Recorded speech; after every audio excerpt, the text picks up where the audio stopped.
Di laut terbuka yang mengalami gelombang besar, ruang kebebasan bruto adalah 20% dari draft kapal.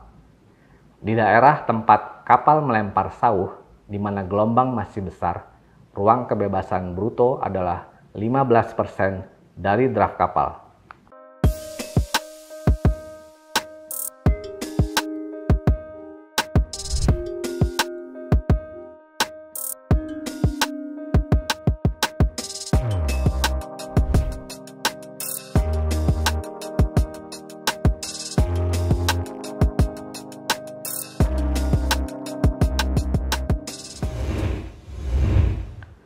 Assalamualaikum warahmatullahi wabarakatuh. Jumpa lagi di channel YouTube Kuliah Teknokrat bersama saya Rio Aditomo Mahardika Putra pada video pembelajaran rekayasa pelabuhan dengan materi komponen-komponen pelabuhan. Tujuan pembelajaran kita kali ini yaitu mahasiswa dapat mengetahui dan memahami peranan dan posisi atau letak masing-masing komponen pelabuhan di area perairan maupun di area daratan.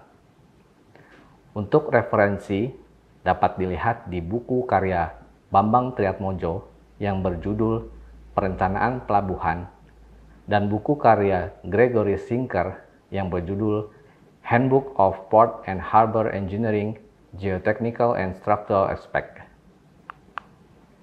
Apa itu komponen pelabuhan? Komponen pelabuhan merupakan seluruh sarana di area perairan dan daratan yang dibutuhkan untuk mendukung seluruh aktivitas di pelabuhan.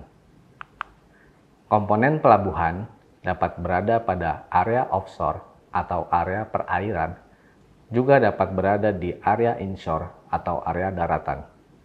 Area perairan terdiri dari alur pelayaran, bangunan pemecah gelombang, kolam pelabuhan dengan perairan yang tenang, area melempar sauh, area manuver kapal, dan area kapal bersandar. Sementara itu, area daratan terdiri dari dermaga, terminal barang dan penumpang, serta bangunan pendukung lain. Gambar ini merupakan layout pelabuhan secara umum yang menunjukkan posisi masing-masing komponen di area pelabuhan.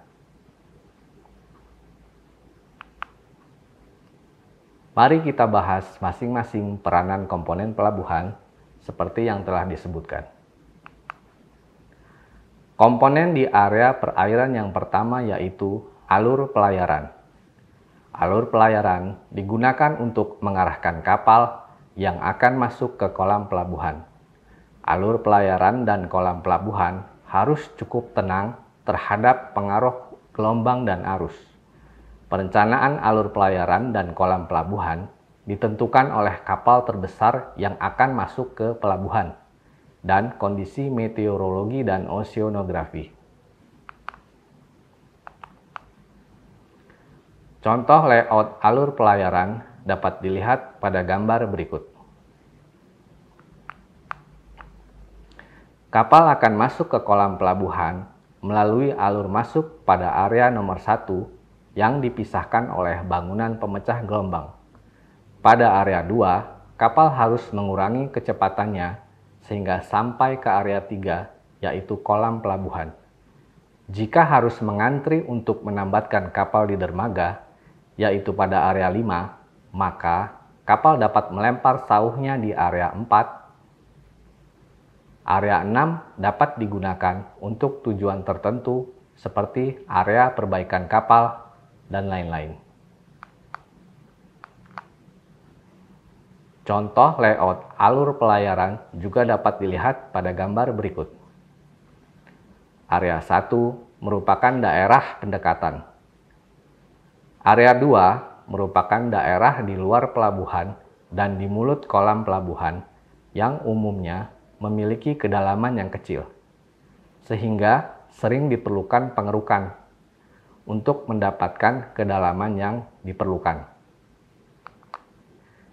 Tampang alur pelayaran di daerah pendekatan, kedalaman pengerukannya sama dengan 0. Di daerah alur masuk, kedalaman pengerukan lebih dari 0, namun lebih kecil dari kedalaman alur. Apabila kedalaman pengerukan lebih besar dari kedalaman alur, maka disebut daerah saluran. Apabila perbandingan kedalaman pengerukan dan kedalaman alur kurang dari 0,4, maka kedalamannya tidak banyak berbeda dengan area sekitar. Namun, apabila perbandingan kedalaman pengerukan dan kedalaman alur lebih besar dari 0,4, maka serupa dengan saluran dengan kedua tebing di sisinya. Kedalaman alur pelayaran ditentukan berdasarkan elevasi dasar alur nominal. Elevasi dasar alur nominal didapatkan dari kedalaman draft kapal ditambah ruang kebebasan bruto. Untuk lebih jelasnya dapat dilihat pada gambar berikut. Nilai ruang kebebasan bruto digunakan sebagai syarat parameter penentuan kedalaman alur. Nilai ruang kebebasan bruto untuk masing-masing area perairan dapat dirumuskan sebagai berikut. Di laut terbuka yang mengalami gelombang besar, ruang kebebasan bruto adalah 20% dari draft kapal. Di daerah tempat kapal melempar sauh, di mana gelombang masih besar, ruang kebebasan bruto adalah 15% dari draft kapal. Alur di luar kolam pelabuhan, di mana gelombang masih besar, ruang kebebasan bruto adalah 15% dari draft kapal. Alur yang tidak terbuka terhadap gelombang, ruang kebebasan bruto adalah 10% dari draft kapal. Kolam pelabuhan yang tidak terlindung dari gelombang, ruang kebebasan bruto adalah 10-15% dari draft kapal. Kolam pelabuhan yang terlindung dari gelombang, ruang kebebasan bruto adalah 7% dari draft kapal. Komponen di area perairan berikutnya yaitu kolam pelabuhan. Kolam pelabuhan harus didesain memiliki gelombang yang tenang, mempunyai luas dan kedalaman yang cukup, sehingga memungkinkan kapal berlabuh dengan aman. Contoh kolam pelabuhan dapat dilihat pada gambar berikut. Pertimbangan dalam merencanakan kolam pelabuhan yaitu: yang pertama, luas kolam putar. Luas kolam putar yang digunakan minimum adalah luasan lingkaran dengan jari-jari 1,5 kali panjang total kapal terbesar. Namun, apabila perputaran kapal dilakukan dengan bantuan jangkar atau menggunakan kapal tunda, luas kolam putar minimum adalah luas lingkaran dengan jari-jari sama dengan panjang kapal. Pertimbangan berikutnya yaitu kedalaman kolam pelabuhan. Dengan memperhitungkan gerak osilasi kapal karena pengaruh gelombang, angin, dan arus pasang surut, maka kedalaman kolam pelabuhan adalah 1,1 kali draft kapal pada muatan penuh di bawah elevasi muka air rencana. Pertimbangan yang terakhir yaitu ketenangan di pelabuhan. Kolam pelabuhan harus cukup tenang, baik dalam kondisi biasa maupun badai. Kolam di depan dermaga harus tenang untuk memungkinkan penambatan selama 95-97,5% atau lebih dari hari dalam 1 tahun. Komponen di area perairan berikutnya yaitu breakwater atau bangunan pemecah gelombang. Bangunan pemecah gelombang adalah bangunan yang digunakan untuk melindungi daerah perairan pelabuhan dari gangguan gelombang.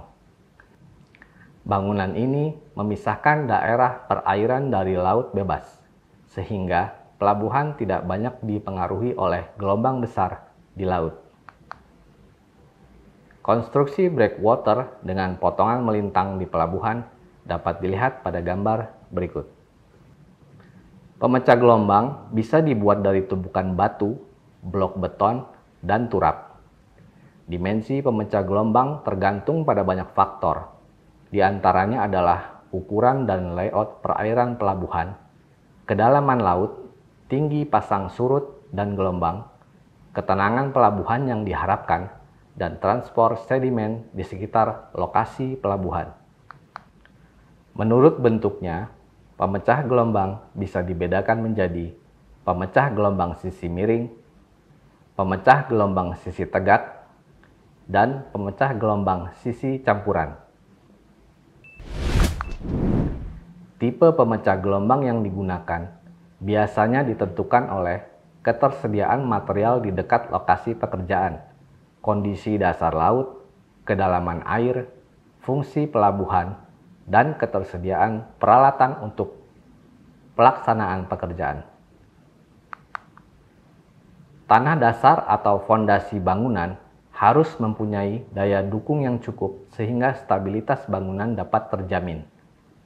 Pada pantai dengan tanah dasar lunak, di mana daya dukung tanah kecil, maka konstruksi harus dibuat ringan atau memperlebar dasar sehingga bangunan berbentuk trapesium dengan sisi miring yang terbuat dari tumbukan batu atau blok beton. Di daerah pantai yang dalam, dimensi pemecah gelombang sisi miring menjadi besar, yang berarti dibutuhkan bahan bangunan yang sangat banyak, sehingga harga bangunan menjadi mahal. Dengan demikian, apabila kedalaman air besar, pemakaian pemecah gelombang sisi miring menjadi tidak ekonomis. Dalam hal ini dipakai pemecah gelombang sisi tegak. Sekarang kita sampai pada penjelasan komponen pelabuhan yang utama di area daratan, yaitu dermaga. Dermaga adalah bangunan pelabuhan yang digunakan untuk merapat dan menambatkan kapal yang melakukan bongkar muat barang atau menaik turunkan penumpang. Gambar ini merupakan tampang melintang dermaga di pelabuhan penumpang yang areanya didominasi oleh sarana kebutuhan penumpang seperti ruang tunggu, loket pembelian tiket, restoran, dan lain-lain. Sementara gambar ini merupakan tampang melintang dermaga di pelabuhan barang. Areanya terdiri dari apron, marshalling yard atau tempat area sortir barang, container yard atau tempat penumpukan barang, kemudian ada tempat antrian truk bongkar muat, dan yang terakhir area perkantoran. Dermaga memiliki 3 tipe. Tipe yang pertama yaitu tipe wharf, yaitu posisi dermaga paralel dengan garis pantai.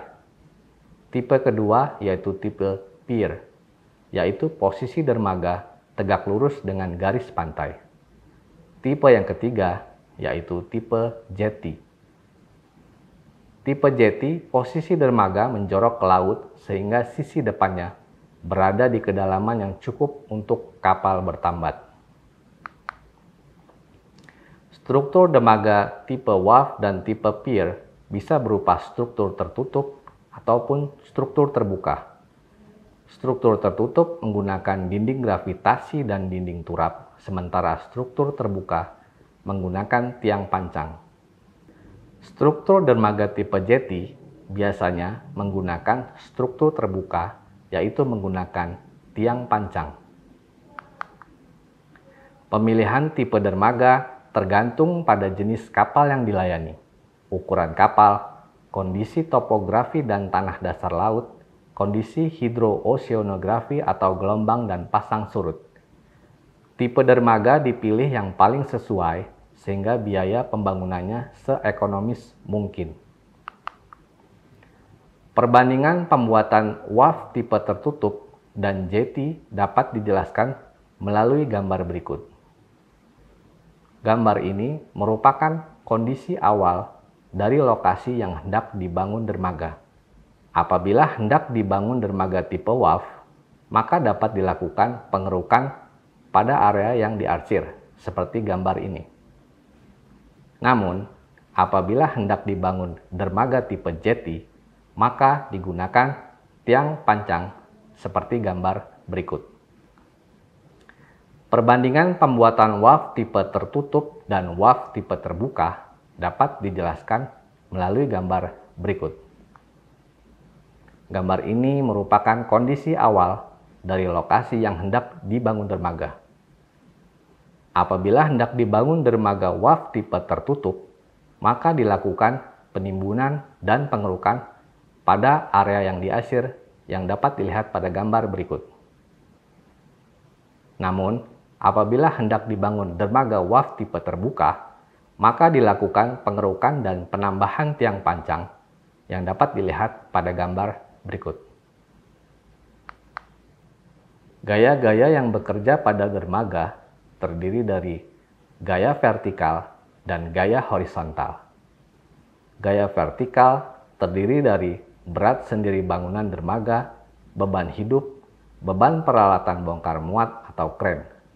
Sementara gaya horizontal terdiri dari gaya sandar dan gaya tambat. Gaya sandar yaitu gaya benturan kapal ketika merapat ke dermaga. Gaya tambat yaitu gaya ketika kapal bertambat di dermaga yang diakibatkan oleh angin, arus, dan gelombang. Seluruh gaya-gaya tersebut harus diperhitungkan untuk menciptakan konstruksi dermaga yang stabil, sehingga aman bagi seluruh penggunanya. Demikianlah peranan komponen pelabuhan yang dapat saya sampaikan pada pertemuan kali ini. Semoga dapat bermanfaat bagi kita semua. Sampai bertemu di channel YouTube Kuliah Teknokrat berikutnya. Wassalamualaikum warahmatullahi wabarakatuh.